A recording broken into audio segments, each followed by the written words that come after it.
This is a 1,000 square foot barn.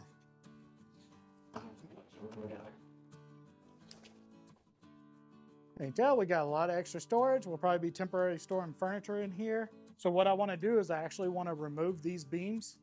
I'll just come through and weld a steel beam all the way across to support the structure. Want to remove this wall. Pretty much my idea is to open this all up, make it one big storage building, put a concrete foundation underneath it. And then that side, I want to remove the front and rear wall off of it, raise it up a couple of feet, and that's actually going to be the storage for my trailer, so I can just park it underneath there. So we'll have this as indoor storage, we'll have that to put cars and trailers underneath. Right now, we'll just use that for storage to put some of our furniture and stuff in until we can get that figured out.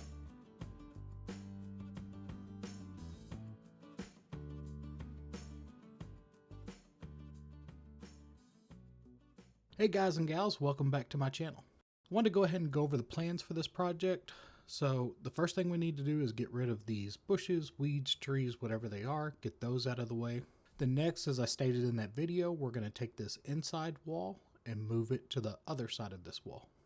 And then we're going to add a concrete floor, then enclose the front, maybe even add a garage door. Raise the ceiling so my trailer will fit in this side lean-to. Add some lighting, and then a rock driveway. All right, let's get to it.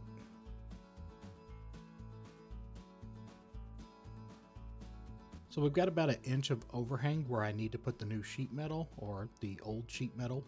So I'm just going through and trimming that excess off so we can start putting panels up. Now these are the panels that we already removed from the back and side of what's going to be the carport area.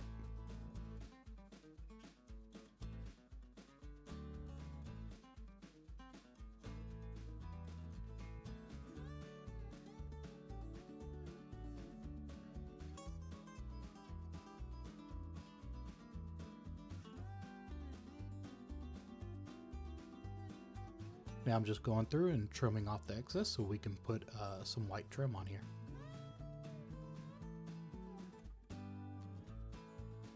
Now to start removing this inside wall so we can locate it to the wall behind me.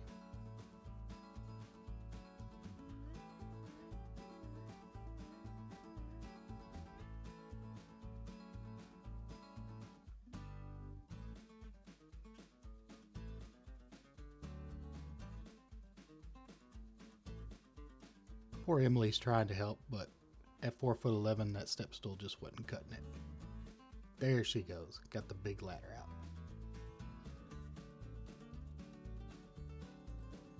You see her looking at me when I just stand on the step stool and take them out. Now this is only 29 gauge metal, so it's not that heavy. If I had a choice, I would want 26 gauge, which is a lot heavier duty, will hold up to hell and being bumped into without leaving dings, but we're working with what we got. Alright, so here you see me just moving some of the rock out of the way so we can start putting down concrete. And in case any of y'all wondering, this is actually a snow plow that I bought off of Amazon that I attached to my zero-turn mower, and hey, it's working out. We looked at getting a small tractor, but man, they're like over 20 grand right now. So this works.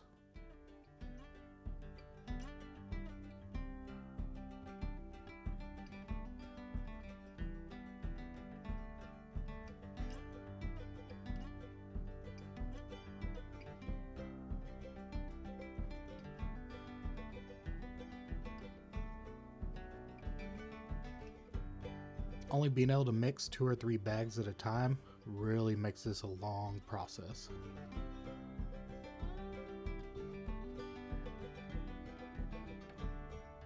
Now, I'm not sure if you call this a trowel or a float. Either way, the cheapest one I could find was around 150 bucks. Most of them are around the 250 mark. So I just took a pool skimmer pole and put a 1x4 on the end of it, and I'm making it work.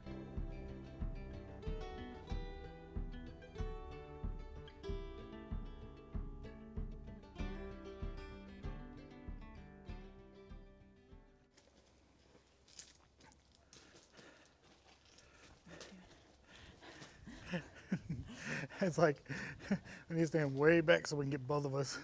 Because I either had to turn the camera down for you or turn it up for me. As you can see, it's getting really chilly out here. We did get half of it done, but we are not gonna have enough concrete bags to do the entire piece. We've got 11 bags left out of 56, and part of that was already concreted. This isn't. It's gonna be 3 inches deep, so we definitely don't have enough bags. How about Emily? So we got 11 bags left, so she loaded 46 60-pound bags. Well, show them guns. Yeah. That's what he's showing ads. All you see is white. I know. Abs. A lot of work. At the gym, we used to call her the ego crusher because she would lift more weight than most of the men up there.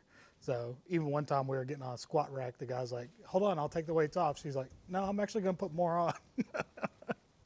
Ego crusher. So our plan, we'll see what happens. Our plan is to go and eat some dinner and then come out here and just try to do another 4 feet.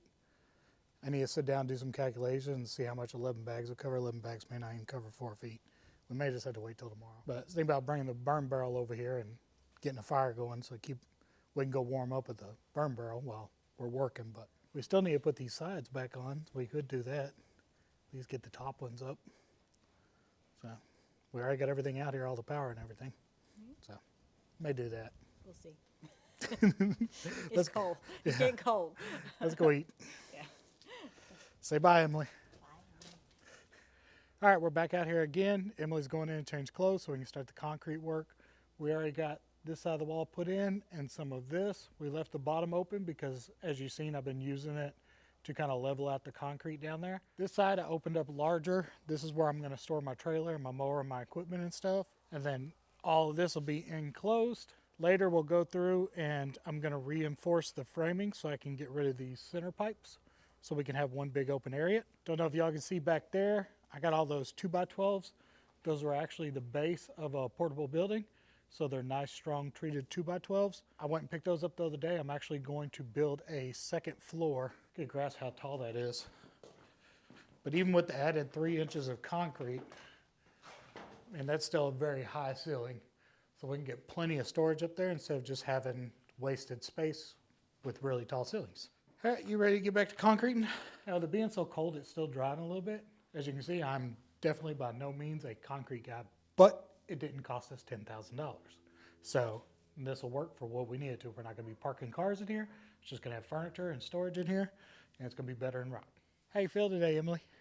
I'm cold. Cold? I'm tired. She's not sore though. I figured she'd be sore today. Tired. That's a lot of work. It's been a long weekend. Yeah, but otherwise, good. Yep. Hey, it's like free gym time. Torturous. I'm gonna go ahead and cut the sound off and we'll just time lapse it because this concrete machine is really loud and that's all you would hear.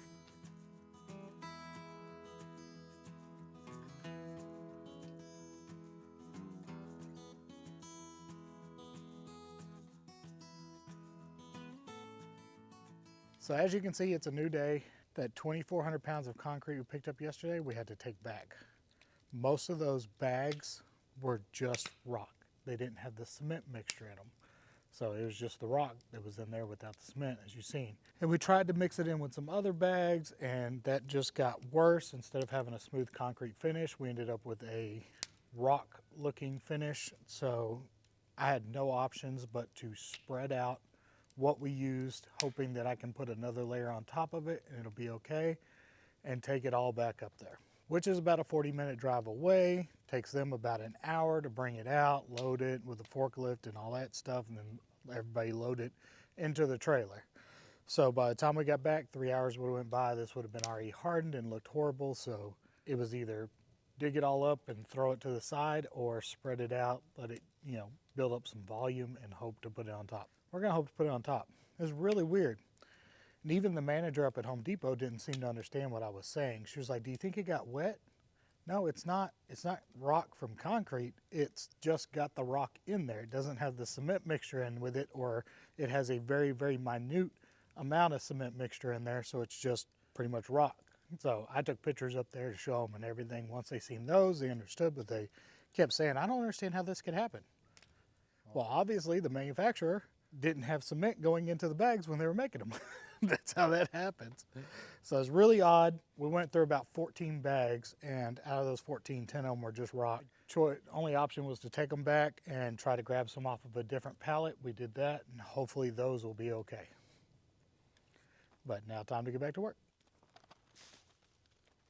So it's actually doing the exact same thing. We were told they were going to give us bags off of a different pallet. Come to find out, they just gave us bags off the same pallet. Okay, so we just took 2,400 pounds of concrete back. They did upgrade us to the 5,000 PSI. A couple of the guys that worked there said yesterday after we brought stuff back, they busted open a couple of the bags and said, yeah, that ain't right, it's just rock. So hopefully this 5,000 PSI should be all good, but because we've lost so much time, we went ahead and rented, I think it's a cement mixer. I think it does 10 bags. I don't think we'll do 10 bags in it, but we'll definitely be able to get a lot more mixed. Faster. Yeah, than just 2 bags at a time. So that should speed the process up and catch us up since we're now 2 days behind on getting this done. So, all right, we're gonna get to it. Nice weather.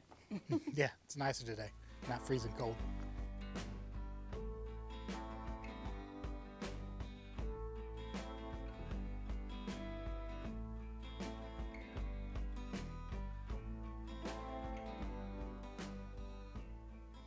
What were we gonna say? You got dirt everywhere. I know. That's what we're going to say. We got dirt everywhere. Well, we got it.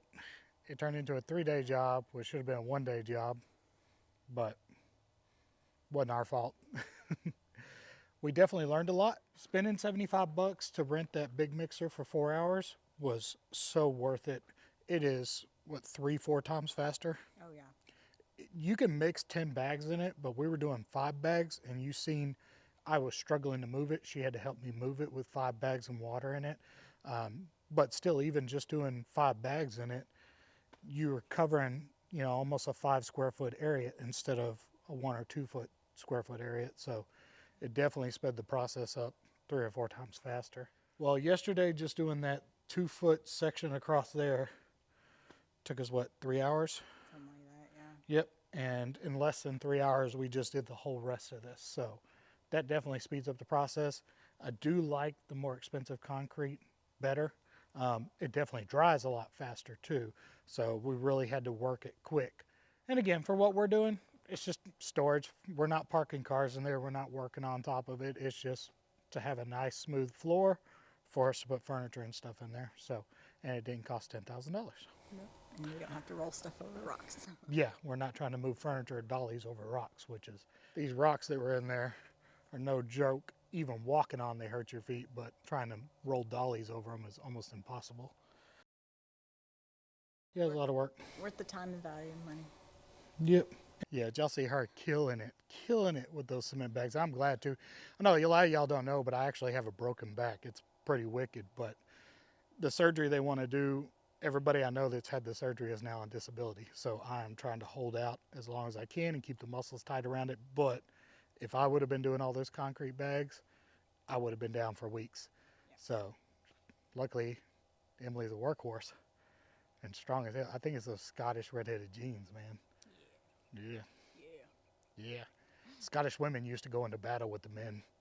Yeah, so the weak ones got killed off, and then you got these left over. Genetics. I know. It's beer 30.